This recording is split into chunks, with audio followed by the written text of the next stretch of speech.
सत्य वचन की राह पर चले हम सदा, यीशु का साथ हो रहे हमारी हर दुआ।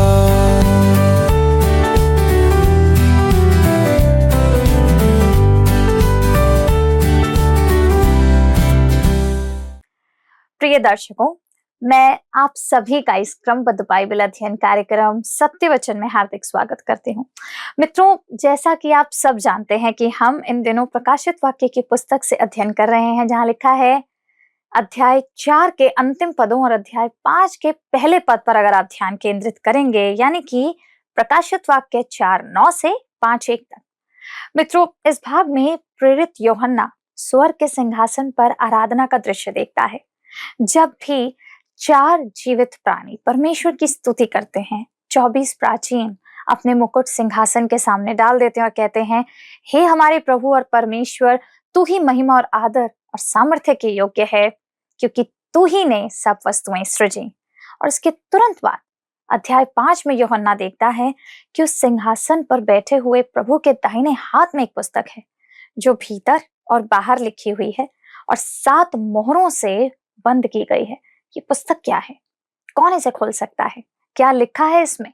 ये दृश्य हमें परमेश्वर की योजना के अगले चरण की ओर ले जाता है। तो आइए हम परमेश्वर के दास के द्वारा इन्हें गहराई से समझें।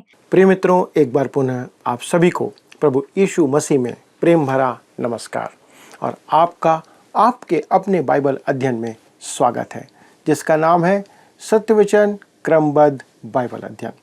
दोस्तों, हम प्रकाशित वाक्य की पुस्तक के 4थे अध्याय पर मनन करते हुए देख रहे थे कि जैसे ही अध्याय 4 आरंभ होता है, यूहन्ना के दर्शन में दृश्य बदलकर संसार और पृथ्वी से स्वर्ग के दृश्य में बदल जाता है। प्रभु यीशु ने यूहन्ना से कहा कि वह उस खुले द्वार से जो उसने स्वर्ग में देखा है ऊपर आ जाए, क्योंकि प्रभु यीशु उसे वह सब घटनाएं दिखाना चाहता था जो कलीसिया के उठाए जाने के बाद इस पृथ्वी पर होने वाली थी और साथ ही स्वर्ग में। तब स्वर्ग में यूहन्ना ने देखा कि त्रिएक परमेश्वर सिंहासन पर विराजमान है और 4 प्राणी अर्थात 4 आत्माएं उसकी स्तुति करते हुए कह रहे थे, पवित्र पवित्र पवित्र प्रभु परमेश्वर सर्वशक्तिमान, जो था, जो है और जो आने वाला है। दोस्तों, इसके बाद हम आगे बढ़ते हैं और पढ़ते हैं प्रकाशित वाक्य की पुस्तक के 4थे अध्याय के पद 9 से लेकर के 11 तक। यहाँ पर लिखा हुआ है, जब वे प्राणी उसकी जो सिंहासन पर बैठा है और जो युगानुयुग जीवित है महिमा और आदर और धन्यवाद करेंगे, तब 24 प्राचीन सिंहासन पर बैठने वाले के सामने गिर पड़ेंगे और उसे जो युगानुयुग जीवित है प्रणाम करेंगे, और वे अपने अपने मुकुट सिंहासन के सामने यह कहते हुए डाल देंगे, हे हमारे प्रभु और परमेश्वर, तू ही महिमा और आदर और सामर्थ्य के योग्य है, क्योंकि तू ही ने सब वस्तुएं सिरजी और वे तेरी ही इच्छा से थीं और सिरजी गई। दोस्तों, यह पहला स्वर्गिक दृश्य है जिसमें हम महान आराधना को एक साथ होते हुए देख सकते हैं। लिखता है जब। दोस्तों, जब को वास्तव में होना चाहिए था तब भी या जब भी, अर्थात कार्य चल रहा है, आराधना चल रही है, ये निरंतर होने वाली एक प्रक्रिया है। दूसरे शब्दों में स्तुति और आराधना, ये सारी बातें सृजित प्राणियों का स्वर्ग में एक अविराम अभ्यास है, निरंतर चलने वाला क्रम और काम है जो अनंत काल तक चलता रहेगा। आप सोच सकते हैं दोस्तों, विचार कर सकते हैं, आपको निरंतर प्रभु की आराधना और महिमा करते रहना होगा स्वर्ग में। सृजित प्राणी सृजनहार की आराधना में उसके त्रिएकता, उसके त्रिएकत्व को श्रद्धा अर्पित करते हुए यहाँ देखे जा सकते हैं। दोस्तों, जब वे कहते हैं पवित्र पवित्र पवित्र, दोस्तों, आराधना स्वर्ग का अभ्यास और कार्य है। आप स्वर्ग जाना क्यों चाहते हैं? लोगों का कहना है कि स्वर्ग के विषय में चर्चा करने वालों में से सब स्वर्ग नहीं जाएंगे। ये बात सच है। स्वर्ग जाने की इच्छा के पीछे एक विचार यह भी है कि लोग नरक से बचने के लिए स्वर्ग जाना चाहते हैं। दोस्तों, मैं इस विचार को अयोग्य नहीं कहता या अयोग्य नहीं मानता, परंतु मैं आपको बताना चाहता हूं और आपसे कहना चाहता हूं कि यदि आप स्वर्ग गए तो आप या तो मुंह के बल गिरकर या उठकर त्रिएक परमेश्वर की आराधना करने लगेंगे। विशेष करके प्रभु यीशु मसीह की जब आप उसे देखेंगे, जब आप उसे उस सिंहासन पर विराजमान देखेंगे। दोस्तों, यदि आप यहाँ आराधना को उबाऊ मानते हैं, आप आराधना करते करते थक जाते हैं, आपकी आराधना करने की इच्छा नहीं होती और प्रभु यीशु के प्रति आपके मन की वो भावनाएं प्रकट नहीं करते हैं, तो आप स्वर्ग क्यों जाना चाहते हैं फिर? क्योंकि वहाँ आपको उसकी आराधना ही करना होगा। स्वर्ग में आपका बहुत सा समय केवल आराधना में जाएगा। मैं सोचता हूँ ज़्यादा से ज़्यादा या प्रायः आपका पूरा समय इसी काम के लिए उपयोग किया जाएगा। हमें स्वर्ग में केवल परमेश्वर की आराधना में समय व्यतीत करना होगा। यह स्वर्ग का एक महत्वपूर्ण और आवश्यक कार्य है। तब आगे वो कहता है, वे अपने अपने मुकुट सिंहासन के सामने डाल देंगे। दोस्तों, कलीसियाओं के लोग अपने मुकुट समर्पण और आराधना में प्रभु यीशु मसीह के चरणों में समर्पित कर देंगे, उसे निकाल के उसके सामने रख देंगे। लोग कहते हैं कि स्वर्ग में उनके लिए मुकुट रखे हुए हैं। बाइबल भी यही कहती है कि हाँ, हमें मुकुट मिलेगा। परंतु स्पष्ट कहूँ तो यदि हमें मुकुट मिला भी या हमें मिल भी जाए तो मेरे विचार में कुछ समय पहनने के बाद जब उसका नयापन चला जाएगा तब हम उसे पहनकर लज्जित होंगे। हम अपने मुकुट उतार करके प्रभु के चरणों में डाल देंगे, क्योंकि हम स्वर्ग में जब अपने आप को पाएंगे तो हमें समझ आ जाएगा कि हम उस मुकुट को पहनने के हकदार नहीं हैं। हम संसार में मुकुट पहनकर क्या कर रहे हैं, हम यही सोचेंगे। वहाँ तो एक ही मनुष्य है, एक ही होगा जो कि मुकुट पहनने के योग्य है, और वो है प्रभु यीशु मसीह। अतः हम अपने अपने मुकुट उसके चरणों में डाल देंगे। मैं ऐसा समझता हूँ, क्योंकि हमें समझ में आ जाएगा हम में से कोई भी व्यक्ति, कोई भी मनुष्य मुकुट पहनने के लायक है ही नहीं। तब आगे कहता है, तू ही ने सब वस्तुएं सिरजी है। दोस्तों, यहाँ महत्वपूर्ण बात यह है कि जीवित प्राणी सिंहासन पर बैठने वाले को महिमा, सम्मान और आदर और आभार प्रकट कर रहे थे। डॉक्टर वल्वोर्ड अपनी पुस्तक में इस संबंध में यहाँ एक ऐसी बात की ओर ध्यान आकर्षण करते हैं जो मुझे बहुत महत्वपूर्ण और अच्छी लगती है। कहते हैं, ये जीवित प्राणी सिंहासन पर विराजमान परमेश्वर को महिमा, आदर और धन्यवाद देते हैं। वे उसके गुणों के कारण उसकी आराधना करते हुए पाए जाते हैं, क्योंकि वह जो सिंहासन पर विराजमान है वो वही है जो वो है, जो हमें बताया गया है, और जो उसने कहा था वो हमें बताया गया है, वो वही है। हालांकि कलीसिया का प्रतिनिधित्व करने वाले 24 प्राचीन न केवल उसके गुणों के कारण बल्कि उसके द्वारा किए गए कार्यों के कारण भी उसकी आराधना करते हुए वहाँ पर पाए जाते हैं।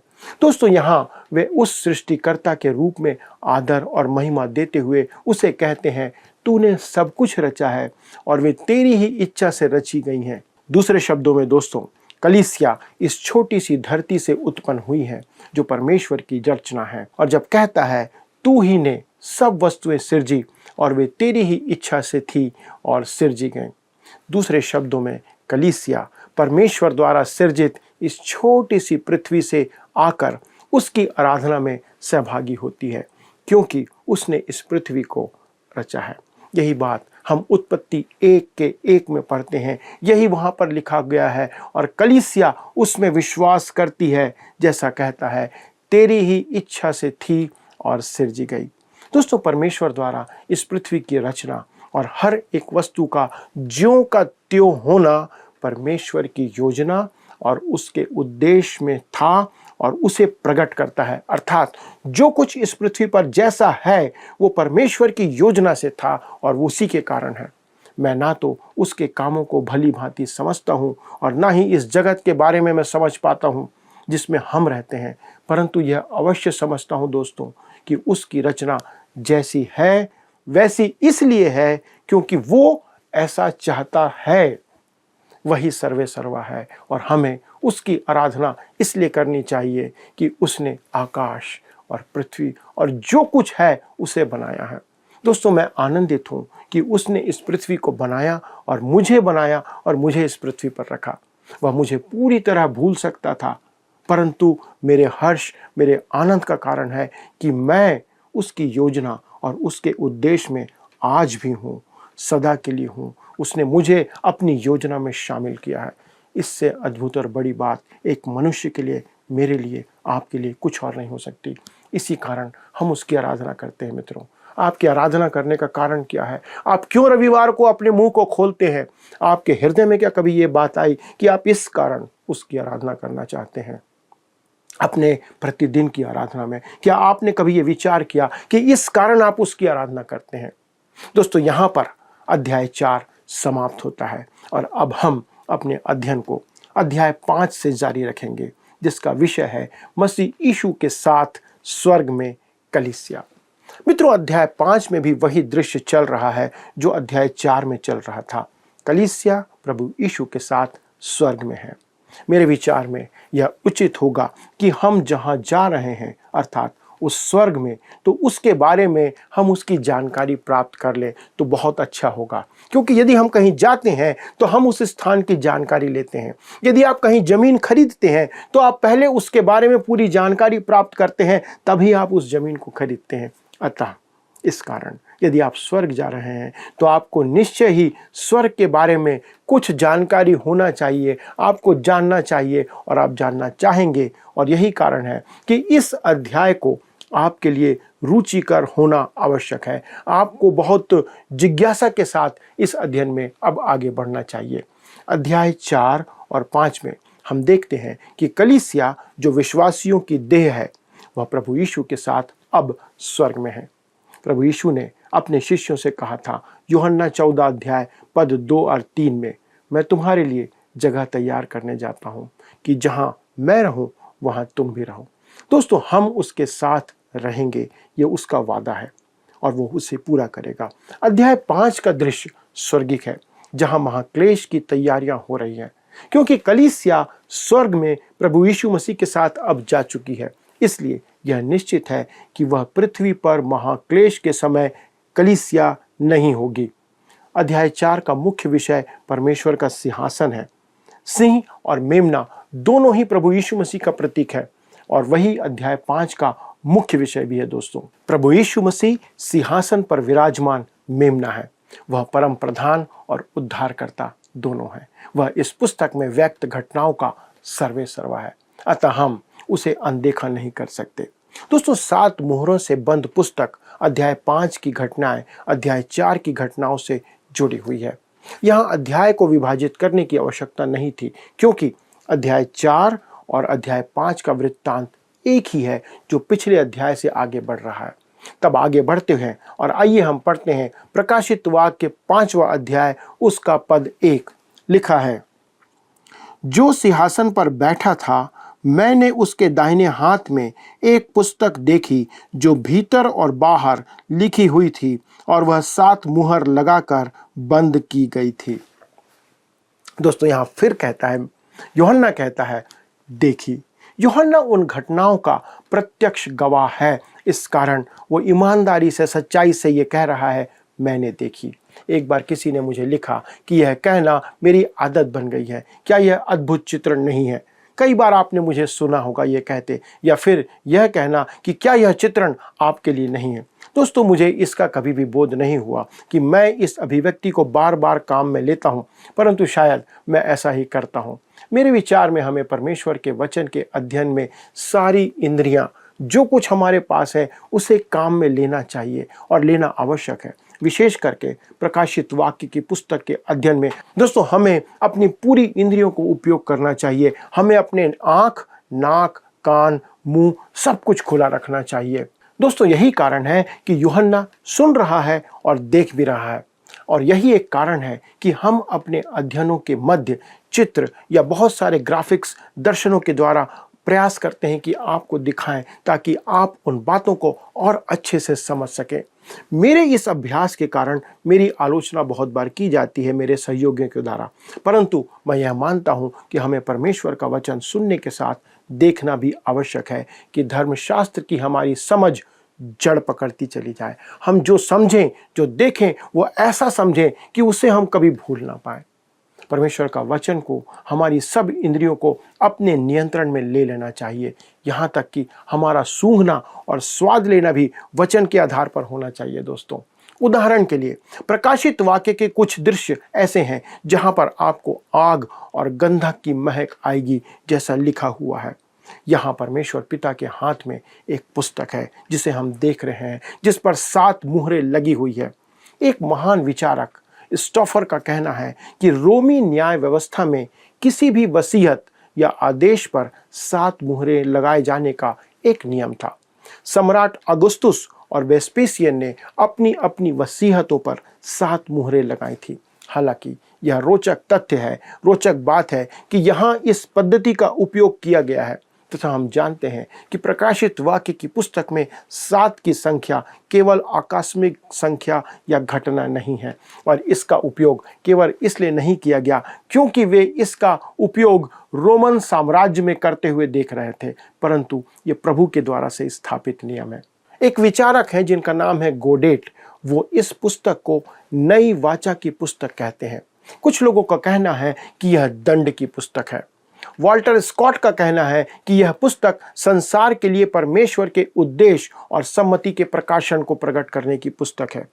मेरे विचार में दोस्तों, इस पुस्तक का कोई नाम नहीं होना चाहिए क्योंकि डॉक्टर हेनरी आयरनसाइड कहते हैं कि यह इस संसार का एक अधिकार पत्र है, अथॉरिटी लेटर है। आपको स्मरण होगा कि जब इस्राएल की संतानें बंधुआई में जा रही थी तब यिर्मयाह से कहा गया था कि वह भू संपदा अर्थात जमीन खरीद कर उसका पट्टा, उसका अधिकार, उसकी रजिस्ट्री अपने नाम में करवा ले, क्योंकि परमेश्वर ने प्रतिज्ञा की थी कि इस्राएल पुनः स्वदेश वापस लौट कर आएगा। और जैसा यिर्मयाह 32 अध्याय उसके 6 से 15 पद में लिखा हुआ है, आप इस बात को पढ़ सकते हैं। और हमने अपने पिछले अध्ययन में इस बात को देखा और सीखा था जब हम यिर्मयाह का अध्ययन कर रहे थे। इस पृथ्वी का अधिकार पत्र या पट्टा या रजिस्ट्री आज किसके हाथों में है मित्रों? प्रभु यीशु मसीह के अतिरिक्त अन्य कोई व्यक्ति नहीं है जिसके हाथ में यह अधिकार पत्र है, यह पट्टा है, यह रजिस्ट्री है। जैसा दानियल 7 अध्याय उसके पद 13 और 14 में लिखा है, कहता है, मैंने रात में स्वप्न में देखा और देखो मनुष्य के संतान सा कोई आकाश के बादलों समेत आ रहा था और वह उस अति प्राचीन के पास पहुंचा और उसको वे उसके समीप लाए। तब उसको ऐसी प्रभुता, महिमा और राज्य दिया गया कि देश देश और जाति जाति के लोग और भिन्न भिन्न भाषा बोलने वाले सब उसके अधीन हो। उसकी प्रभुता सदा तक अटल और उसका राज्य अविनाशी ठहरा। अतः आगे अब जब हम देखेंगे कि प्रभु यीशु ने वह पुस्तक अपने हाथ में ले ली, तो मेरा मानना है दोस्तों कि वह पुस्तक हमारे उस संसार का पट्टा है, इस संसार का अधिकार है जिसमें आज हम वास करते हैं। उसने ही उसकी सृष्टि की, उसे छुड़ाया और वह वास्तव में सब कुछ उसी का है जो कि उसके अधिकार में नहीं था, अब उसके अधिकार में आ गया है। इस संबंध में हमें जकरिया की भविष्यवाणी की पुस्तक का ज्ञान आवश्यक है कि प्रकाशित वाक्य की पुस्तक के अध्ययन के लिए हमारे पास वो भी जानकारी होना चाहिए जैसा जकरिया 5 अध्याय के पद 1 से 3 में लिखा है। कहता है, मैंने फिर आंखें उठाई तो क्या देखा कि एक लिखा हुआ पत्र उड़ रहा है। दूत ने मुझसे पूछा, तुझे क्या दिखाई पड़ता है? मैंने कहा, मुझे एक लिखा हुआ पत्र उड़ता हुआ दिखाई पड़ता है जिसकी लंबाई 20 हाथ और चौड़ाई 10 हाथ की है। तब उसने मुझसे कहा, यह वह शाप है जो इस सारे देश पर पड़ने वाला है, क्योंकि जो कोई चोरी करता है वह उसकी एक ओर लिखे हुए के अनुसार मैल के समान निकाल दिया जाएगा, और जो कोई शपथ खाता है वह उसकी दूसरी ओर लिखे हुए के अनुसार मैल के समान निकाल दिया जाएगा। मित्रों, यह उड़ता हुआ पत्र प्रकाशित वाक्य की यह पुस्तक ही है जो वहां कही गई थी। कुछ लोगों का कहना है कि उस पुस्तक में 10 आज्ञाएं हैं और संसार का न्याय इन 10 आज्ञाओं के आधार पर किया जाएगा। पर मित्रों, इस पुस्तक के बारे में अनेक विचार प्रकट किए गए हैं, परंतु हम अधिकार या निश्चितता के साथ कुछ नहीं कह सकते। मैं जिस विचार को आपके सामने अधिक सुसंगत समझता हूँ उसी को रख रहा हूँ, और वो यह है कि यह पुस्तक इस्राएल के साथ परमेश्वर की नई वाचा का एक पत्र है। परमेश्वर इस वाचा के बारे में बहुत अधिक चर्चा करता है। यिर्मयाह 31 उसके 31 और 33 पद में हम पढ़ते हैं, लिखा है, फिर यहोवा की यह भी वाणी है, सुन, ऐसे दिन आने वाले हैं जब मैं इस्राएल और यहूदा के घराने से नई वाचा बांधूंगा, परंतु जो वाचा मैं उन दिनों के बाद इस्राएल के घराने से बांधूंगा वह यह है, मैं अपनी व्यवस्था उनके मन में समवाऊंगा और उसे उनके हृदय पर लिखूंगा और मैं उनका परमेश्वर ठहरूंगा और वे मेरी प्रजा ठहरेंगे। यहोवा की यही वाणी है। इसी के साथ पौलुस इस बात को लिखता है, रोमी 11 उसके 26 और 27 पद में वो कहता है, और इसी रीति से सारा इस्राएल उद्धार पाएगा, जैसा लिखा है, छुड़ाने वाला सिय्योन से आएगा और अभक्ति को याकूब से दूर करेगा और उनके साथ मेरी यही वाचा होगी जब मैं उनके पापों को दूर कर दूंगा। इसी बात को आगे बढ़ाते हुए इब्रानी 10 के 16 में भी लिखा गया है, कहता है, प्रभु कहता है कि जो वाचा मैं उन दिनों के बाद उनसे बांधूंगा वह यह है कि मैं अपने नियमों को उनके हृदय पर लिखूंगा और मैं उनके विवेक में डालूंगा। मित्रों, यही बात यिर्मयाह के संदेश में भी कही गई थी। आगे इब्रानी में कहता है, इब्रानी 10, 17 और 18 में कहता है, फिर वह यह कहता है, मैं उनके पापों को और उनके अधर्म के कामों को फिर कभी स्मरण ना करूंगा और जब इनकी क्षमा हो गई तो फिर पाप का बलिदान नहीं रहा। इस्राएल के साथ बांधी गई परमेश्वर की पुरानी वाचा मनुष्य के कामों पर आधारित थी दोस्तों, जैसा 10 आज्ञाओं में कहा गया है, यह मत कर, वह मत कर, ऐसा मत कर, और मनुष्य दुर्बल होने के कारण सफल नहीं हो पाया। इसका अर्थ यह नहीं है कि 10 आज्ञाओं में या मूसा की व्यवस्था में कोई कमी थी, परंतु समस्या तो मनुष्यों के साथ थी कि वह दुर्बल है और दुर्बल था। अदन की वाटिका में दोस्तों यही हुआ था। लोग प्रायः सोचते हैं कि वह फल विचित्र था या वह पेड़ ही कुछ असामान्य प्रकृति का था। मेरे विचार में वह फल अन्य फलों के समान ही अच्छा था। समस्या उस पेड़ के फल में नहीं थी, समस्या तो उस दंपत्ति या उस युगल जोड़े में आदम और हवा में थी जो वहां धरती पर था। परंतु यह नई वाचा परमेश्वर के सिंहासन के सामर्थ्य पर निर्भर है दोस्तों, प्रभु यीशु मसीह पर निर्भर है। मित्रों, हमारे लिए, संसार के लिए और सभी मनुष्यों के उद्धार के लिए कोई और नहीं पर केवल प्रभु यीशु मसीह ही है जो कुछ या सब कुछ कर सकता है और उसने कर दिया है। आज आपको किस पर भरोसा है दोस्तों?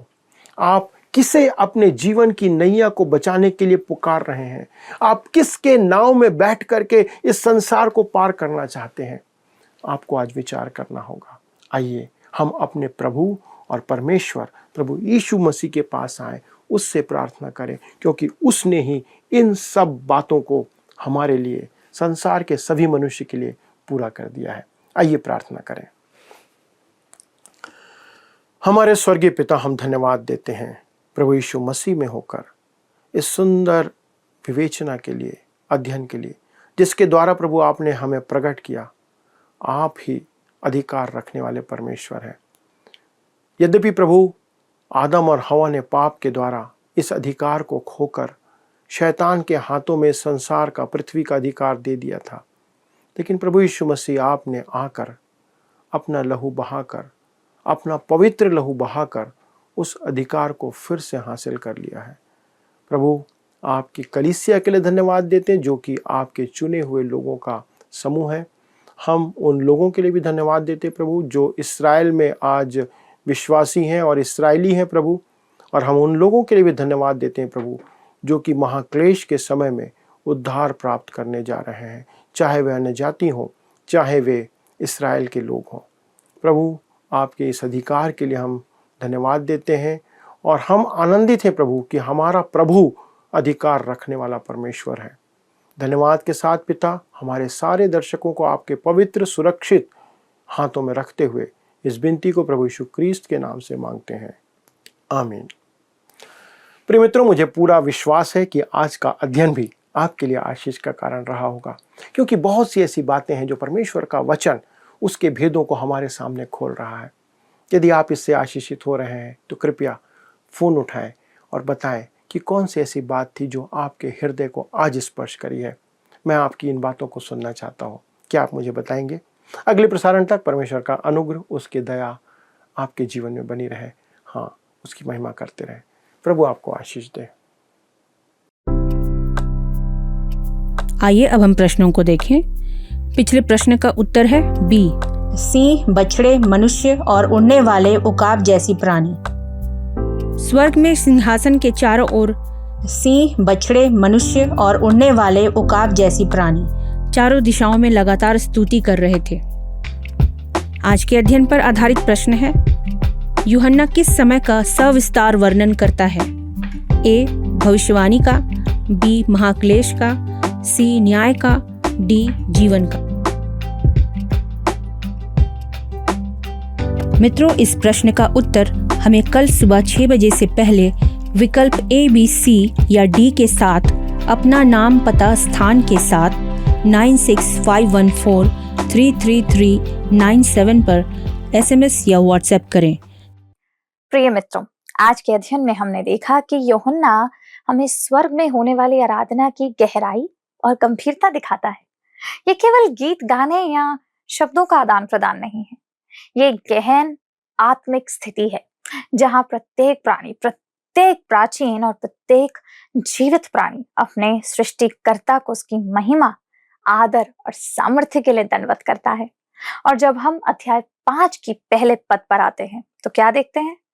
वो पुस्तक हमें उत्सुक बनाती है। यह केवल एक दस्तावेज नहीं है, केवल एक पुस्तक नहीं है, बल्कि भविष्य की योजना है, न्याय है, उद्धार की भूमिका है, जिसे खोलने का अधिकार केवल योग्य व्यक्ति को ही है।